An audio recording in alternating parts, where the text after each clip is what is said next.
बीरबल की बुद्धिमत्ता का उदाहरण है दुनिया की सबसे बड़ी चीज क्या है कहानी। कुछ दिनों से बीरबल दरबार में नहीं आ रहे थे। इसलिए बीरबल से जलने वाले कुछ मंत्री बीरबल के खिलाफ महाराज अकबर का कान भरने लगे। दरबार के एक मंत्री ने कहा, महाराज, आप सिर्फ बीरबल की बात का भरोसा करते हैं और हर जिम्मेदारी देते हैं। बीरबल से हर काम में हमेशा सलाह भी लेते हैं। इसका अर्थ ये निकलता है कि आप बाकी लोगों को अयोग्य मानते हैं। कभी आप हम लोगों को भी परखें, हम सब भी बीरबल की तरह योग्य हैं। बीरबल महाराज अकबर के नौरत्नों में सर्वाधिक प्रिय थे। वह उनके खिलाफ कुछ सुनना पसंद नहीं करते थे, लेकिन बाकी मंत्रीगणों को निराश नहीं करने के लिए एक उपाय बनाया। महाराज अकबर का प्रश्न, दुनिया की सबसे बड़ी चीज। महाराज अकबर ने उनसे कहा, क्या तुम सभी एक आसान प्रश्न का सही जवाब दे सकते हो, लेकिन ध्यान रहे कि अगर लोग इसका उत्तर नहीं दे पाते तो आप सभी को फांसी की सजा दी जाएगी। मंत्रियों ने झिझकते हुए कहा, ठीक है महाराज, हम आपकी इन शर्तों को मानते हैं, लेकिन पहले आप एक प्रश्न पूछिए। महाराज अकबर ने पूछा, सबसे बड़ी चीज इस दुनिया की क्या है? यह प्रश्न सुनते ही सभी मंत्री एक दूसरे को देखने लगे। महाराज ने इनके हालात को देखकर कहा, याद रहे कि इस प्रश्न का उत्तर सटीक होना चाहिए। मैं कोई अटपटा उत्तर नहीं चाहता। उत्तर के लिए मोहलत। मंत्रियों ने इस पर राजा से कुछ दिनों का समय मांगा ताकि वे इस प्रश्न का उत्तर दे सकें। राजा भी इसके लिए तैयार थे। महल से बाहर निकलते ही सभी मंत्री इस प्रश्न का जवाब खोजने लगे।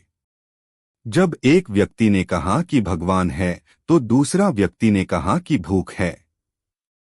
तीसरे ने दोनों उत्तरों को खारिज कर दिया और भूख को भी सहन किया जा सकता था।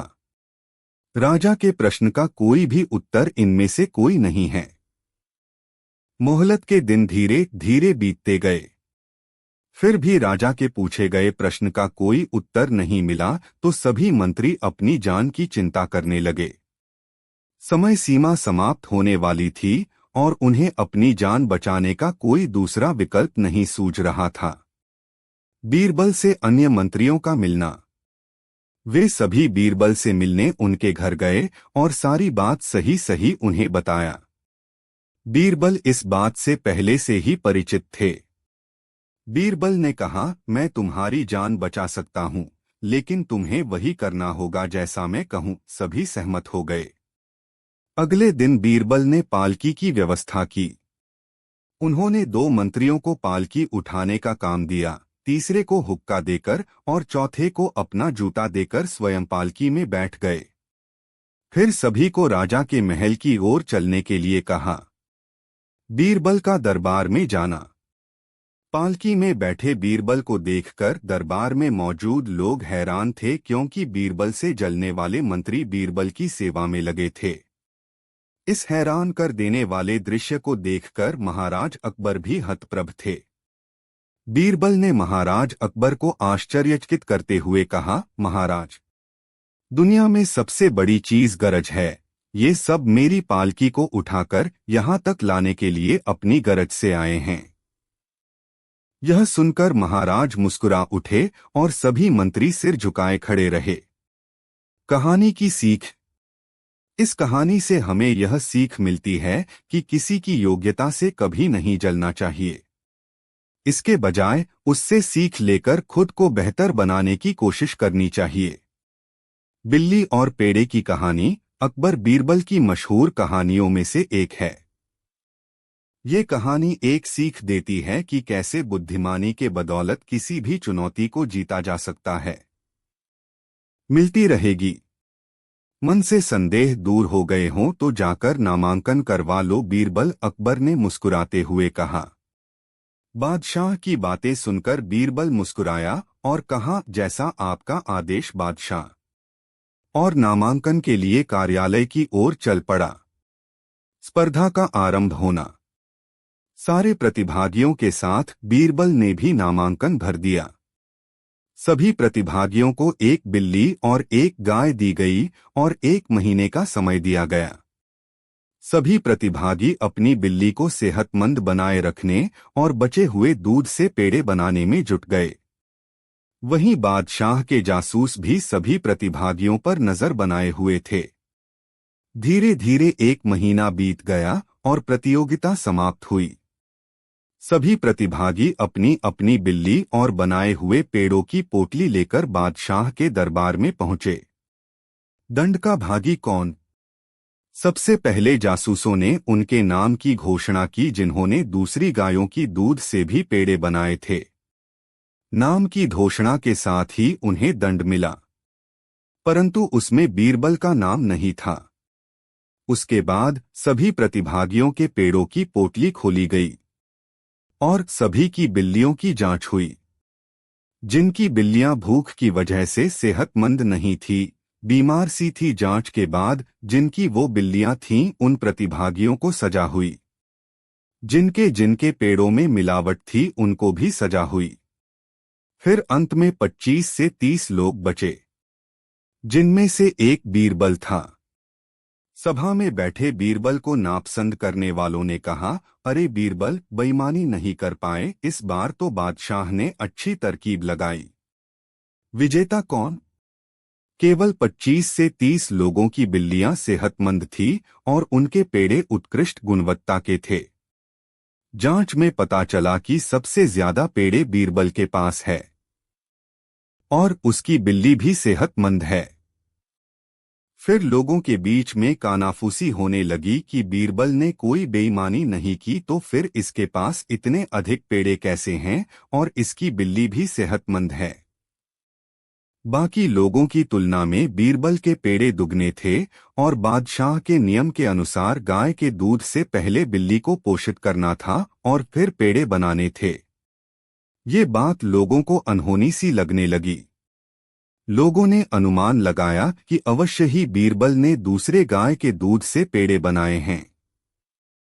चूंकि बीरबल बादशाह का खास है, इसलिए शायद जासूस उसकी शिकायत नहीं कर रहे।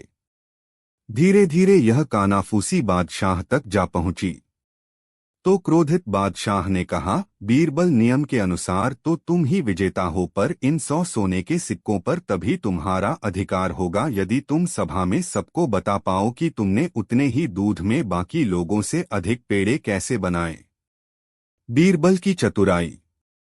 बीरबल ने कहा, जहां पनाह, मेरी बिल्ली तो दूध पीते ही नहीं है, इसलिए मैंने सारे दूध के पेड़े बना दिए। बादशाह ने गुस्से में बोले, ऐसा कैसे हो सकता है कि बिल्ली दूध ना पिए? यदि ऐसा है तो क्या मैं बिल्ली को दूध परोसने का आदेश दे दूं? यदि बिल्ली ने दूध पी लिया तो तुम्हें दंड स्वरूप 100 कोड़े मारे जाएंगे झूठ बोलने के लिए। बीरबल ने कहा, मुझे मंजूर है बादशाह, परंतु यदि बिल्ली ने दूध नहीं पिया तो फिर क्या होगा? तो बादशाह ने कहा, बीरबल, फिर मैं तुम्हें विजेता घोषित कर 100 स्वर्ण मुद्राएं दूंगा। बीरबल ने कहा, मुझे मान्य है, आप बिल्ली को दूध परोसने का आदेश दें। यह कहकर बीरबल ने बिल्ली को आसान पे बिठा दिया और स्वयं दूर खड़ा हो गया। जब सेवक ने बिल्ली को दूध परोसा, बिल्ली उल्टे पांव भाग गई। तब बीरबल ने कहा, जहांपना, मैंने कहा था ना मेरी बिल्ली दूध नहीं पीती। अकबर ने पूछा, बीरबल, फिर तुम्हारी बिल्ली सेहतमंद कैसे है? मैंने उसे चावल दाल खिलाकर सेहतमंद बनाया है हुजूर, और गाय के दूध के पेड़े बना दिए, इसलिए मेरी बिल्ली भी सेहतमंद भी है और मेरे पास सबसे अधिक पेड़े भी हैं। तो इस हिसाब से मैं विजेता हुआ। सभी दरबारी इस बात से सहमत हुए और बादशाह ने बीरबल को विजेता घोषित कर दिया। बिल्ली दूध देखकर भाग क्यों गई? बीरबल घूमता हुआ मित्रों के बीच पहुंचा। मित्रों ने बीरबल से पूछा, बीरबल, एक बात समझ नहीं आ रही, तुम्हारी बिल्ली दूध क्यों नहीं पीती? वह तो बिल्ली की प्रवृत्ति है। बीरबल ने उत्तर दिया, मेरे पास चीनीमिट्टी का ही एक बर्तन था जिसमें मैं बिल्ली को दूध पिला सकता था। पहले ही दिन जब मैंने अपनी बिल्ली को दूध उबालकर परोसा, वह पहली घूंट के साथ ही भाग गई। फिर मैंने बहुत प्रयत्न किए पर उसने कभी दूध नहीं पिया। मित्रों ने बीरबल की बात सुनकर कहा, संभवतः उसका मुंह जल गया होगा और फिर मुंह जलने के डर से बिल्ली ने दोबारा कभी दूध देखा भी नहीं। बिल्ली और पेड़े की कहानी काफी रोचक और मजेदार कहानी है। अकबर बीरबल की अन्य कहानियों के लिए यहाँ क्लिक करें और उसमें रखा सोने का सिक्का भी। माली खुशी से रोने लगा। बीरबल का इंसाफ। बीरबल ने कहा, गलती माली की भी थी जो वहां धन छुपाया। इसलिए माली को 70 सिक्के दिए जाएं और 5 सिक्के हकीम को उसकी ईमानदारी के लिए दिए जाएं। सभा में बैठे सभी लोगों ने बीरबल के दिमाग की भूरी भूरी प्रशंसा की। सुनो भई कहानी, अकबर अनूठे सवाल पूछने से बाज नहीं आते, वहीं बीरबल उनके मजेदार लेकिन बुद्धिमत्तापूर्ण हल खोजने से नहीं चूकते। पढ़िए इस कहानी में। अकबर बीरबल कहानी 2 वर्ष पहले। अकबर अनूठे सवाल पूछने से बाज नहीं आते, वहीं बीरबल उनके मजेदार लेकिन बुद्धिमत्तापूर्ण हल खोजने से नहीं चूकते। पढ़िए इस कहानी में। मधुरिमा मधुरिमा दैनिक भास्कर। एक बार बादशाह अकबर ने बीरबल की बुद्धि की परीक्षा लेनी चाहिए। उन्होंने बीरबल से पूछा, बीरबल, क्या बुद्धि की खेती की जा सकती है? बीरबल सोचते हुए बोला, जी हुजूर, जरूर की जा सकती है। यह सुनकर अकबर बोले, तो ठीक है, तुम बुद्धि की खेती करो और उसका फल हमारे लिए लेकर आओ। बीरबल बोले, जैसा आपका हुक्म। मैं जल्दी ही बुद्धि की खेती करके उसका पहला फल आपको भेंट करूंगा। सभी दरबारी अकबर और बीरबल की बातें सुन रहे थे। वे हैरान थे कि बीरबल बुद्धि की खेती कैसे करेंगे और कैसे बुद्धि का फल बादशाह को भेंट करेंगे। दरबार के समाप्त होने पर बीरबल सीधे राजमाली के पास जा पहुंचे और बोले, राज उद्यान में कद्दू की बेलों पर क्या कद्दू आ रहे हैं? माली बोला, हुजूर, आ तो रहे हैं, पर अभी वे टमाटर जितने ही छोटे हैं। यह सुनकर बीरबल बहुत प्रसन्न हुए। उन्होंने माली के कान में कुछ कहा, फिर वे अकबर के पास गए और बोले, जहांपना, मैंने बुद्धि की खेती शुरू कर दी है। मैं कुछ दिनों में आपको बुद्धि का पहला फल भेंट कर दूंगा। कुछ दिनों के बाद बीरबल राज उद्यान में फिर गए। वहां माली ने छोटे छोटे कद्दू को घड़े के अंदर डाल रखा था। यह देखकर बीरबल वापस लौट आए। उधर कद्दू मटकों में ही बड़े होने लगे। कुछ दिनों बाद कद्दू इतने बड़े हो गए कि पूरे मटकों में समा गए। बीरबल ने सारे कद्दू मटकों सहित कटवा लिए और अकबर के पास संदेश भिजवाया, कल सुबह मैं बुद्धि का पहला फल लेकर दरबार में आ रहा हूं। अगले दिन दरबार में सब बेसब्री से बीरबल का इंतजार करने लगे। तभी बीरबल 2 मट के लिए दरबार में उपस्थित हुए और अकबर से बोल, जहांपना, मैं बुद्धि के फल ले आया हूं, किंतु ये फल बड़े नाजुक हैं। याद रहे, इन मटकों में से फल निकालते समय ध्यान रखिएगा कि न तो बुद्धि का फल कटे और न ही मटके फूटें। यह सुनकर बादशाह हैरान रह गए। उन्होंने मटके में झांककर देखा तो वे बहुत हंसे। वे बीरबल की बुद्धिमानी से बहुत प्रसन्न हुए। सभी दरबारी भी बीरबल की प्रशंसा करने लगे। एक दिन शहंशाह अकबर नाई से अपनी हजामत बनवा रहे थे। तभी वह नाई शहंशाह अकबर की तारीफ करने लगता है। नाई, जहां पनाह, आप अपनी सल्तनत में सबका ख्याल रखते हैं, बच्चे, बड़े, गरीब, लाचार आदि सबका। अकबर, शुक्रिया। नाई, लेकिन जहां पनाह। अकबर, लेकिन क्या क्या हम किसी को भूल रहे हैं जिसकी हम देखभाल नहीं करते हैं? नाई, जहां पनाह, गुस्ताखी माफ करें, क्या कभी आपने बड़े बूढ़ों यानी कभी अपने पूर्वजों के बारे में सोचा है जो दुनिया छोड़कर स्वर्ग चले गए हैं? अकबर, लेकिन हम तो उनका भी ख्याल रखते हैं, उनके हक में हम दुआ करते हैं, उनकी याद में हमने शाही मकबरे बनवाए हैं। नाई, लेकिन जहां पनाह कभी आपने किसी को स्वर्ग भेजा है अपने पूर्वजों की खबर लेने के लिए, उन्हें किसी चीज की वहां जरूरत तो नहीं है। अकबर, क्या ये क्या कह रहे हो? कोई स्वर्ग जाकर वापस कैसे आ सकता है? तुम्हारा दिमाग खराब हो गया है क्या? कोई स्वर्ग की यात्रा करके वापस कैसे आ सकता है? नाई, जहां पनाह मैं सच कह रहा हूँ, स्वर्ग की यात्रा करके वापस आ सकता है। मैं एक ऐसे योगी बाबा को जानता हूँ जो स्वर्ग भेजकर वापस बुला सकते हैं। वजीर अब्दुल्ला उनके भक्त हैं। आप चाहे तो वजीर अब्दुल्ला से कहकर आप उस योगी को बुला सकते हैं। अकबर, ठीक है, तुम कल ही वजीर अब्दुल्ला से कहकर उस योगी को बुलाओ। फिर अगले दिन वजीर अब्दुल्ला उस योगी बाबा को लेकर आते हैं। अकबर, वजीर अब्दुल्ला, क्या योगी बाबा दरबार में आ गए हैं? वजीर अब्दुल्ला, जी। जहां पनाह वो दरबार के बाहर ही खड़े हैं। आपकी इजाजत हो तो उन्हें बुलाया जाए। अकबर, जी वजीर अब्दुल्ला, उन्हें बुलाया जाए। योगीराज निरंजन बाबा दरबार में हाजिर होते हैं। योगीराज, अलख निरंजन, मेरा नाम योगी निरंजन बाबा है।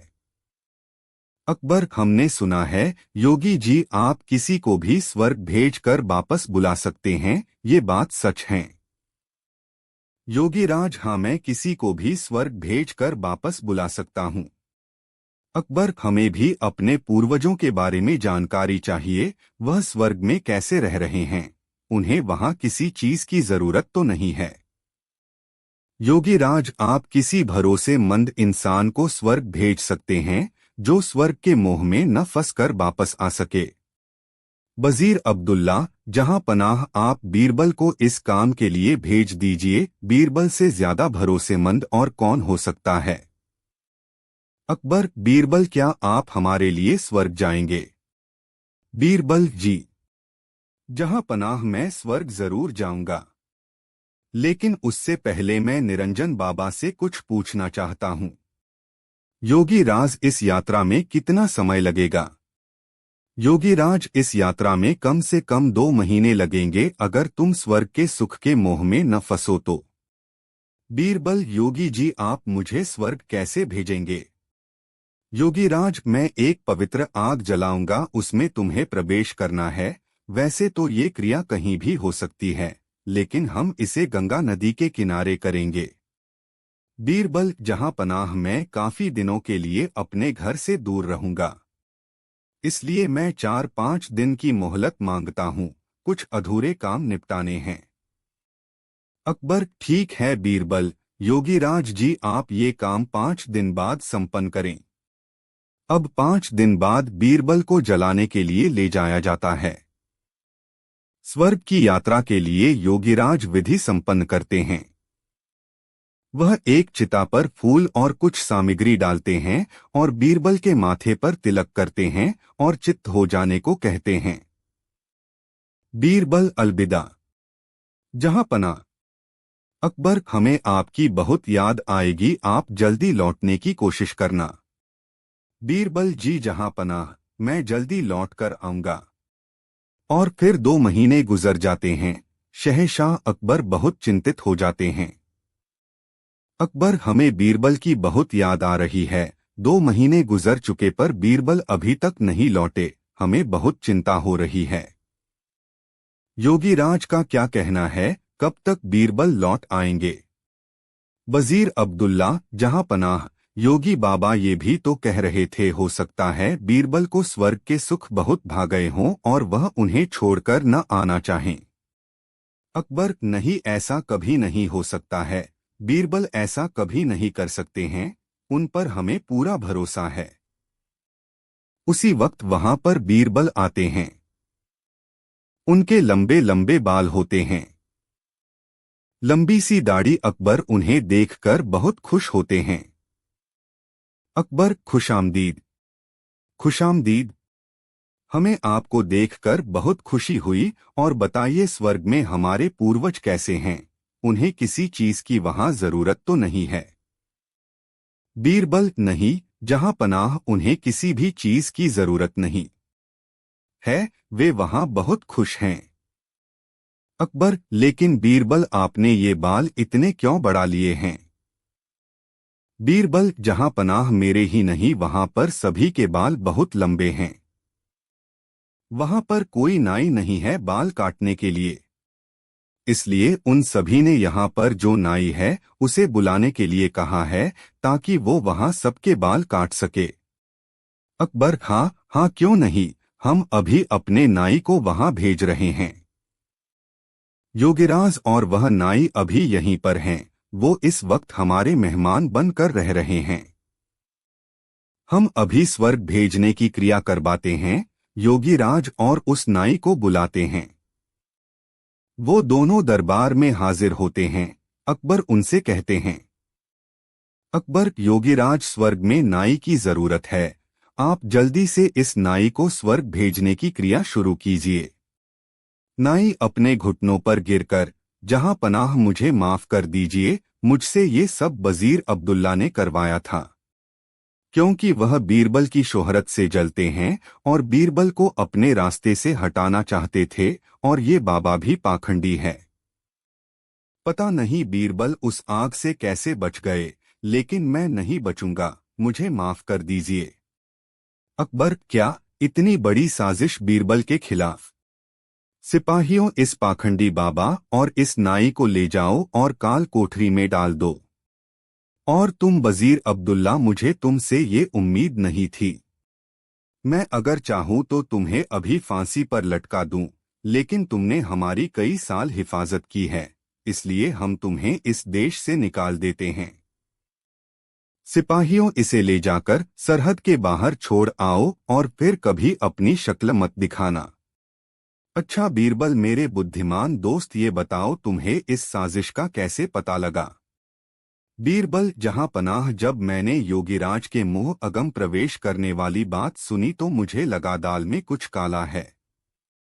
तभी तो मैंने आपसे 5 दिन की मोहलत मांगी, और मैंने उन 5 दिनों में एक ऐसी सुरंग तैयार करवाई जो उस जगह से सीधे मेरे घर को जाती है।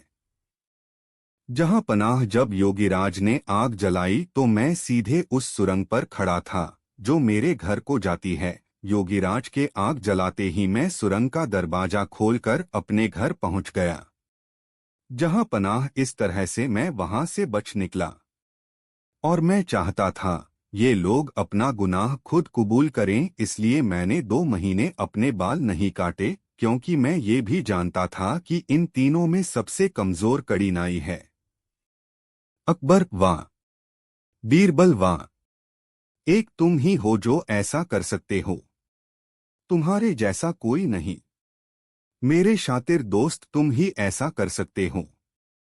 वाह बीरबल, वाह! बीरबल, शुक्रिया। जहां पनाह, शुक्रिया। एक बार अकबर बादशाह ने बीरबल से शान से कहा, बीरबल, हमारी जनता बेहद ईमानदार है और हमें कितना बहुत प्यार करती है। बीरबल ने तुरंत उत्तर दिया, बादशाह सलामत। आपके राज्य में कोई भी पूरी तरह ईमानदार नहीं है, नहीं वो आपसे ज्यादा प्यार करती है। यह तुम क्या कह रहे हो बीरबल? मैं अपनी बात को साबित कर सकता हूँ बादशाह सलामत। ठीक है, तुम हमें साबित करके दिखाओ, बादशाह अकबर बोले। बीरबल ने नगर में ढिंढोरा पिटवा दिया कि बादशाह सलामत एक भोज करने जा रहे हैं। उसके लिए सारी प्रजा से अनुरोध है कि कल सुबह दिन निकलने से पहले हर आदमी एक एक लोटा दूध डाल दे। कड़ाहे रखवा दिए गए हैं, उनमें हर आदमी दूध डाल जाए। हर आदमी ने यही सोचा कि जहां इतना दूध इकट्ठा होगा वहां उसके एक लोटे पानी का क्या पता चलेगा। अत हर आदमी कड़ाहों में पानी डाल गया। सुबह जब अकबर ने उन कड़ाही को देखा जिनमें जनता से दूध डालने को कहा गया था, तो दंग रह गए। उन कड़ाहों में तो केवल सफेद पानी था। अकबर को वस्तुस्थिति का पता चल गया। सब लोग एक जैसा सोचते हैं। अकबर बीरबल की कहानी। दरबार की कार्यवाही चल रही थी। सभी दरबारी एक ऐसे प्रश्न पर विचार कर रहे थे जो राजकाज चलाने की दृष्टि से बेहद अहम न था। सभी एक एक कर अपनी राय दे रहे थे। बादशाह दरबार में बैठे यह महसूस कर रहे थे कि सबकी राय अलग है। उन्हें आश्चर्य हुआ कि सभी एक जैसे क्यों नहीं सोचते। तब अकबर ने बीरबल से पूछा, क्या तुम बता सकते हो कि लोगों की राय आपस में मिलती क्यों नहीं? सब अलग अलग क्यों सोचते हैं? हमेशा ऐसा नहीं होता, बादशाह सलामत, बीरबल बोला। कुछ समस्याएं ऐसी होती हैं जिन पर सभी के विचार समान होते हैं। इसके बाद कुछ और काम निपटाकर दरबार की कार्यवाही समाप्त हो गई। सभी अपने अपने घरों को लौट चले। उसी शाम जब बीरबल और अकबर बाग में टहल रहे थे तो बादशाह ने फिर वही राग छेड़ दिया और बीरबल से बहस करने लगे। तब बीरबल बाग के ही एक कोने की ओर उंगली से संकेत करता हुआ बोला, वहां उस पेड़ के निकट एक कुआं है। वहां चलिए, मैं कोशिश करता हूं कि आपको समझा सकूं कि जब कोई समस्या जनता से जुड़ी हो तो सभी एक जैसा ही सोचते हैं। मेरे कहने का मतलब यह है कि बहुत सी ऐसी बातें हैं जिनको लेकर लोगों के विचार एक जैसे होते हैं। अकबर ने कुछ देर कुएं की ओर घूरा, फिर बोले, लेकिन मैं कुछ समझा नहीं। तुम्हारे समझाने का ढंग कुछ अजीब सा है। बादशाह जबकि जानते थे कि बीरबल अपनी बात सिद्ध करने के लिए ऐसे ही प्रयोग करता रहता है। सब समझ जाएंगे हुजूर, बीरबल बोला। आप शाही फरमान जारी कराएं कि नगर के हर घर से एक लोटा दूध लाकर बाग में स्थित इस कुएं में डाला जाए। दिन पूर्णमासी का होगा। हमारा नगर बहुत बड़ा है। यदि हर घर से एक लोटा दूध इस कुएं में पड़ेगा तो यह दूध से भर जाएगा। बीरबल की यह बात सुन अकबर ठहाका लगाकर हंस पड़े। फिर भी उन्होंने बीरबल के कहेनुसार फरमान जारी कर दिया। शहर भर में मुनादी करवा दी गई कि आने वाली पूर्णमासी के दिन हर घर से एक लोटा दूध लाकर शाही बाग के कुएं में डाला जाए। जो ऐसा नहीं करेगा उसे सजा मिलेगी। पूर्णमासी के दिन बाग के बाहर लोगों की कतार लग गई। इस बात का विशेष ध्यान रखा जा रहा था कि हर घर से कोई न कोई वहां जरूर आए। सभी के हाथों में भरे हुए पात्र, बर्तन दिखाई दे रहे थे। बादशाह अकबर और बीरबल दूर बैठे यह सब देख रहे थे और एक दूसरे को देख मुस्करा रहे थे। सांझ ढलने से पहले कुएं में दूध डालने का काम पूरा हो गया। हर घर से दूध लाकर कुएं में डाला गया था। जब सभी वहां से चले गए तो अकबर व बीरबल ने कुएं के निकट जाकर अंदर झांका। कुआं मुंडेर तक भरा हुआ था। लेकिन यह देख अकबर को बेहद हैरानी हुई कि कुएं में दूध नहीं, पानी भरा हुआ था। दूध का तो कहीं नामो निशान तक न था। हैरानी भरी निगाहों से अकबर ने बीरबल की ओर देखते हुए पूछा, ऐसा क्यों हुआ?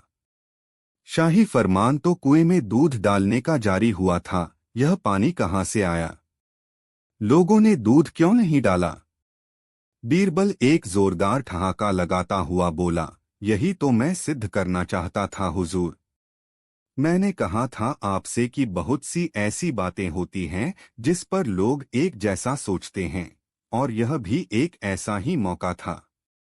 लोग कीमती दूध बर्बाद करने को तैयार न थे। वे जानते थे कि कुएं में दूध डालना व्यर्थ है। इससे उन्हें कुछ मिलने वाला नहीं था। इसलिए यह सोचकर कि किसी को क्या पता चलेगा, सभी पानी से भरे बर्तन ले आए और कुएं में उड़ेल दिए। नतीजा, दूध के बजाय पानी से भर गया कुआं। बीरबल की यह चतुराई देख अकबर ने उसकी पीठ थपथ पाई। बीरबल ने सिद्ध कर दिखाया था कि कभी कभी लोग एक जैसा भी सोचते हैं। बादशाह अकबर और बीरबल शिकार पर गए हुए थे। उनके साथ कुछ सैनिक